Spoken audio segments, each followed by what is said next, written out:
definitely don't mean physical when I mean handmade, because I'm all about scale. I'm all about passive income. So right now, the breakdown on Etsy, about 80% of product sales are physical products still. So it's still a physical product dominated site. About 20% are digital products, and that percentage has been growing year over year over year. So things like I just mentioned, any template or kit that you could possibly imagine, like you're a podcaster, you need a podcast media kit if you're pitching to sponsors, you could go right now buy one on Etsy for $10.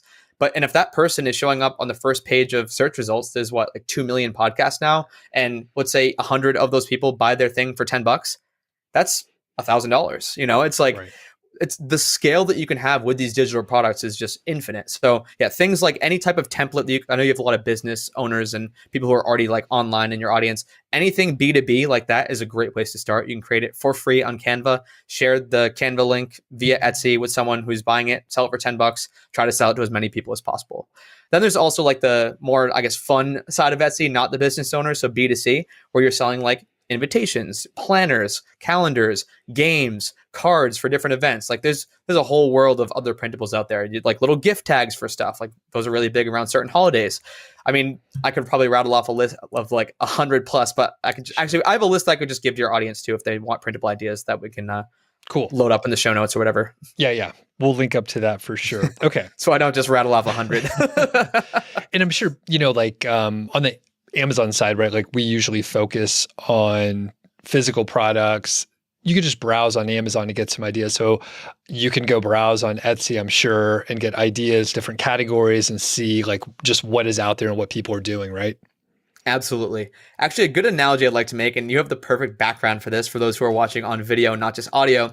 So I actually just posted a reel pretty recently about how selling digital products is like a concert.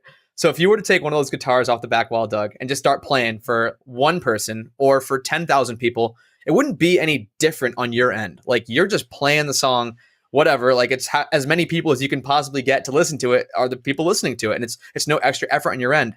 It's the same thing with digital products. Like you create one digital product, and it doesn't matter if one person or 10,000 people buys that thing. It's no extra effort on your end because all of the effort is in the creation of that thing, the digital product or the song in this analogy. So I just like to use that as like a frame of reference. Like this is why digital products are so superior to physical products most of the time, unless you have like a fulfillment center. And I know you teach some stuff about Amazon FBA, but on Etsy with handmade, like that knitted hat that your wife bought, that takes a long time for that person to create, and they got to handle the shipping, the inventory, the packaging, like all of that stuff. So on Etsy, digital products, in my opinion, are king.